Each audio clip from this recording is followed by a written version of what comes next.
Questionable Ethics, Chapter 8, Megahertz. Today, the weather was pleasant, the sun was warm, but the wind was cool.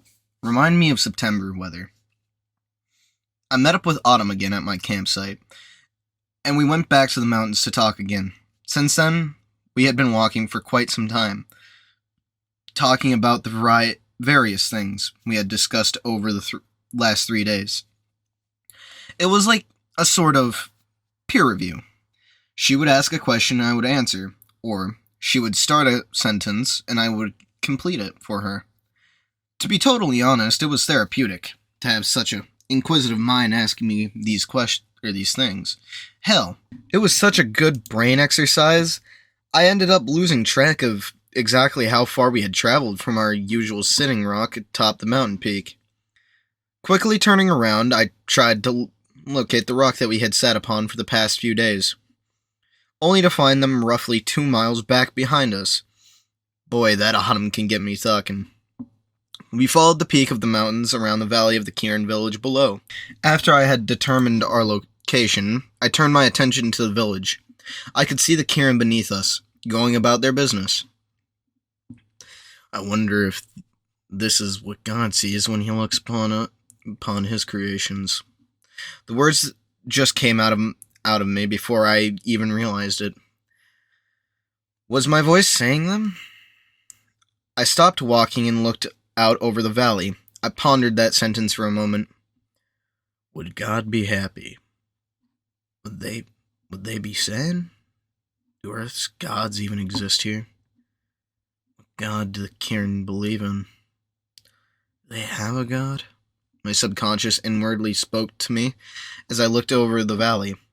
Then I felt a jolt as a hoof thumped my arm. Hey, Adrian, are you okay? You just kinda stopped dead. Do you see something? What's wrong? It was Autumn. She followed my line of sight and peered out into the valley. I shook my head as my mind had become muddled with hypothetical god stuff and such. I quickly looked down at her. Yes, fine. Sorry, I just had to stop for a moment. If you were saying something after I stopped, I didn't hear you. Sorry. I apologized for my absent-mindedness, sweeping a hand tiredly over my eyes.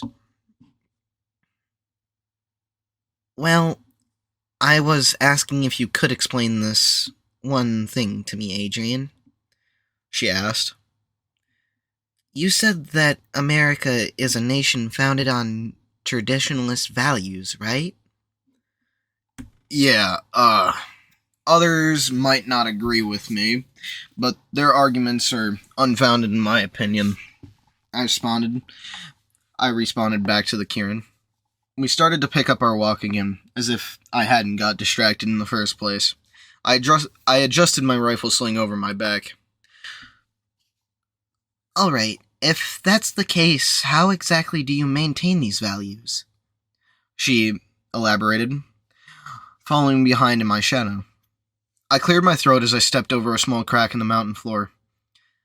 Well, Autumn, that's easy. Tradition is constantly at odds with the ticking of the clock. The more time passes, and the more advanced or civilized your nation becomes, the more progress and modern values begin to push back against tradition, as younger generations view them as inferior or outdated, I stated, trying to sound as well-spoken as I could. Okay, well, how can a tradition survive if a younger generation views them as old or, antiquated? I mean, you said it yourself. Each new generation is responsible for... She paused as she tried to remember what I had said, roughly a mile back. I spoke, filling in that void.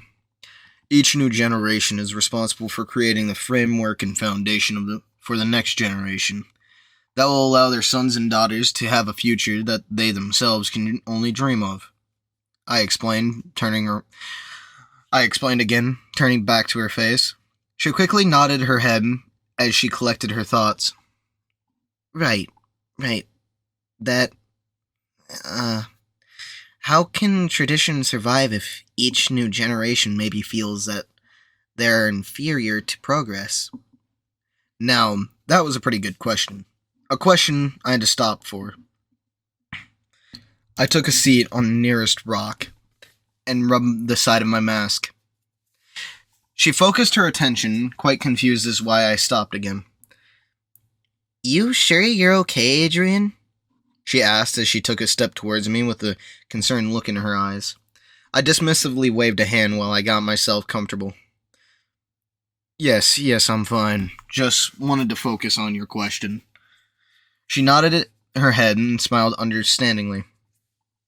And bear with me if you can. It's about to get a bit preachy in here. I joked, though she seemed to take it seriously. Her pen now pressed a bit harder against the paper in eagerness, as her eyes widened up a bit more. As the two of us were talking and walking, Autumn had been writing things down in that notepad of hers. That pen flicking across the paper in rapid strokes. Everything that came from my mouth she had written down in a language I could not understand. In all honesty, she could have been jotting down anything, and I would have no idea. I knew that wasn't the case, though. If she didn't care about what I was talking about, why would she keep asking questions? I reached down into one of the magazine pouches on my LBE and withdrew two 30-round Stang mags. They were filled with 5.56 by 45 NATO cartridges. Specifically, one was filled with armor-piercing ammunition, the other was filled with standard ball rounds. I held them out to her in each hand. Imagine these two magazines are the past and present. This one is the past. I jiggled the ball ammo. And this one's the future. I jiggled the armor-piercing one. She looks at them both. I want you to tell me what's the difference about these two magazines, without touching them, I said, still holding both up for her. The Kieran squinted her eyes, confusion eating away at her calm expression. Her eyes darted from left to right, as bewilderment set in. They look, exactly the same. What does this have to do with what I asked about? I smiled behind my mask and set about easing her confusion. You'll see. Hold on. Okay, now tell me what's the difference, I said, flipping the magazines so that she could see the ammunition inside of them. The armor-piercing rounds had green tips, whilst the ball rounds did not. She immediately pointed to the green tips with her hooves. These ones are green. She noted, still rather confused as she tried to determine where I was going with my metaphor. I nodded in agreement and flipped both magazines back so she couldn't see the ammunition again.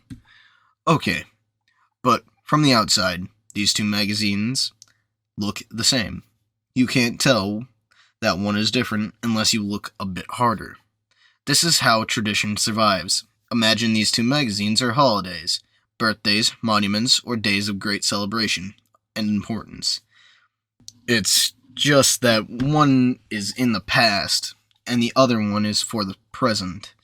I dropped the green tip mag on the ground and ejected a single round from the ball ammo mag, and held it up to her in the other hand, as if I was studying it. She looked as if she was studying it too. One tradition was made to set a standard on how future generations should celebrate or use it in their daily lives. It was made by ancient people, long, long ago, who only thought in very simple ways, or in ways that made sense to them. Whether it's a complex understanding of the past or a very basic understanding, they made it with the present day in mind. I looked down and thought of an example. Like Christmas, I explained, smiling beneath my mask in an optimistic tone. What's Christmas? Kieran asked. head gently cocking to one side. My brow furrowed for a moment and began to explain.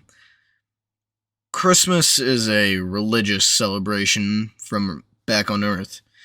It is the Christian celebration of the day their Lord and Savior Jesus Christ was born to the Virgin Mary in the holy city of Bethlehem.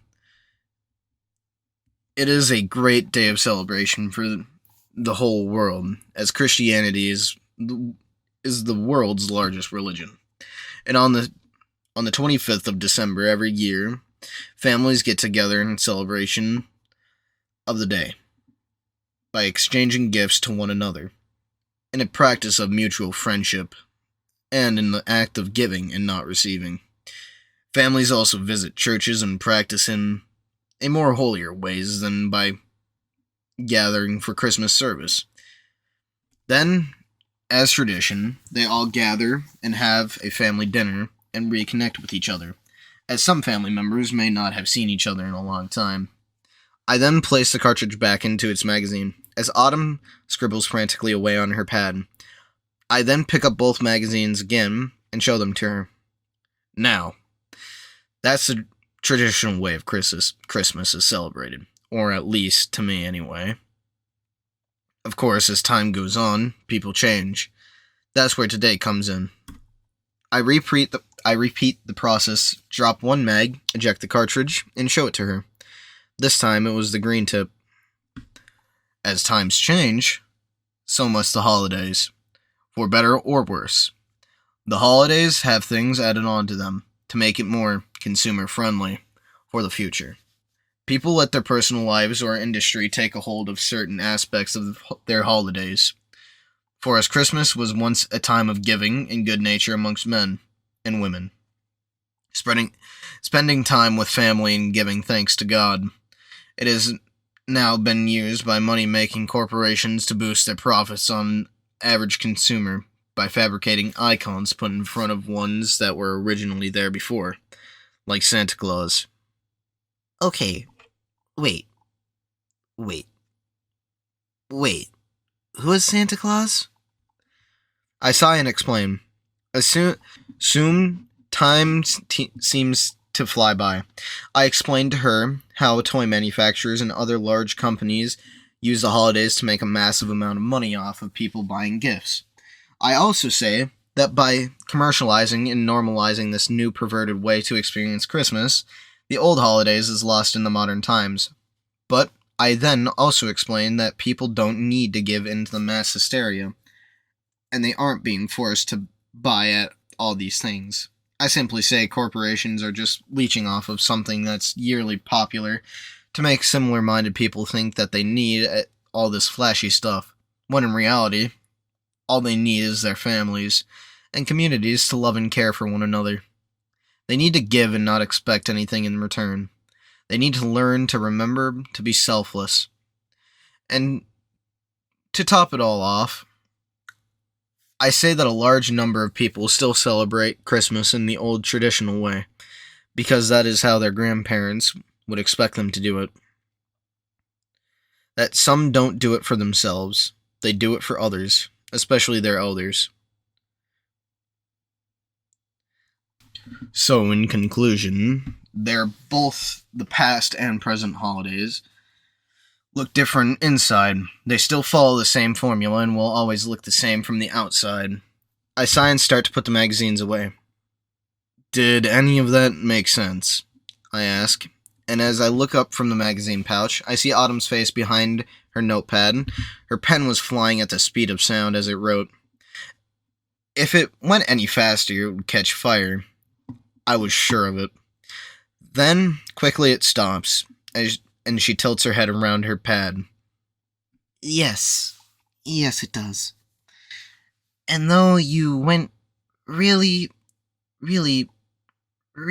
far out of your way to make a point, it did help me understand a bit better. So, thank you, Adrian, she said with a smile. It was a soft smile, a smile that actually hit me in a way I hadn't really felt before.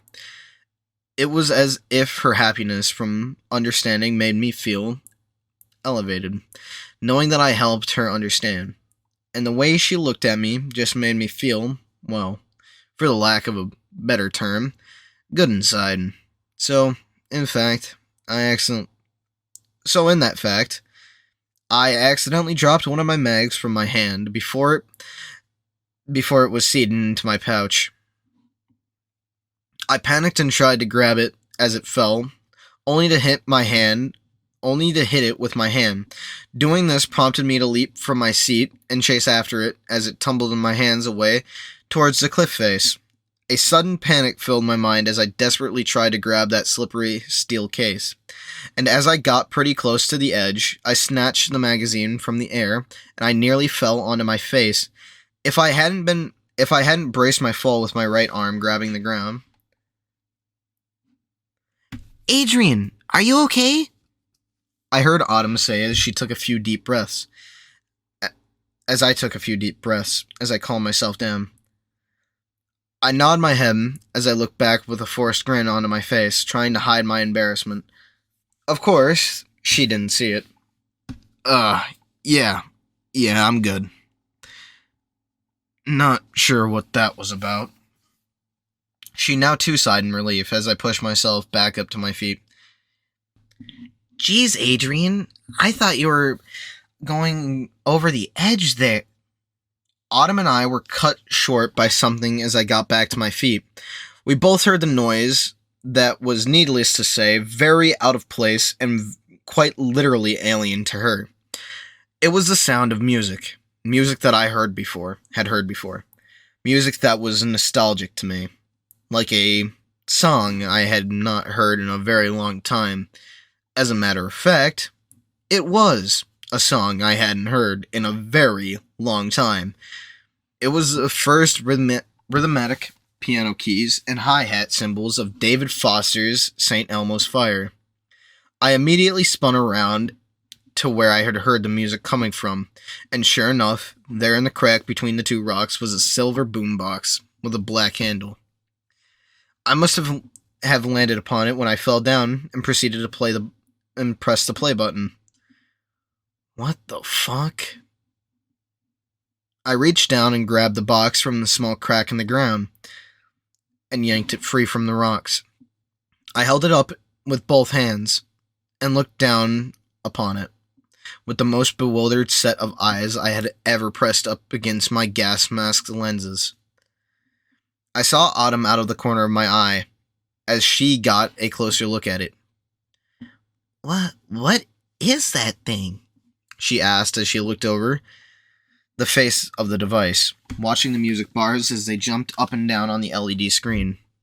"And what's this music?" I shook my head as I almost didn't know how to respond. The music was now flowing into the deepest parts of my mind, as if it was hypnotizing me. "This is what we would call a boombox back on Earth. It's a radio that plays music by inserting a music disc into its disc thing. And the disc thing reads the music disc and plays what's on it. Though these speakers, I don't really know how it works, to be honest. I know it's not magic, so don't think it is. Think that is. But this song is magic," I exclaimed excitedly. The music flowed from the box as it continued to play. I could feel the vibrations of the rhythm in my hands, as I could feel the beat coursing through my veins, as I truly wanted to re-experience this music. After all, I haven't heard this song in a very long time, but for me to hear it again, in this way, in this place, was truly a new experience. I was frozen for a while, but I didn't stay stationary for long because the first chorus was coming up quickly. I immediately put the boombox down and located the sound function as I turned it all the way up to 100%, while I practically ripped my gas mask, helmet, and night vision goggles off. My head in a half a second to sing along with the words that I remembered. This was the first time I had taken my mask off outside my camp. "I can see on a new horizon, underneath the blazing sky, I'll be where the eagles flying higher and higher. I'll be your man in motion. All I need is a pair of wheels. Take me where my future's lying. Say town most fire. I sang it out loud and hard. It may have not been all in tune, but I was having a fun time doing it. And as I looked down to the Kieran, what was once curiosity and maybe a little bit of fear was now replaced with a very surprised smile on her face. I quickly stuck out my hand and waved it towards myself. "Come on, let's dance before the batteries run out," I exclaimed in a very excited tone, almost laughing in an almost laughing tone. She looked at the device, then back to me. Her magic tossed her pad to the side as she took a leap forward in front of me, as she tried to dance and move her body to the beat. "Why not? It's not like any pony can see us," she exclaimed with glee. And as we danced, I completely forgot that I didn't like to sing in front of people. And I was okay with that.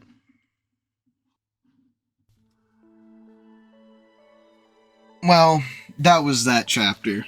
And whew, I don't like singing in front of people either. I can understand him.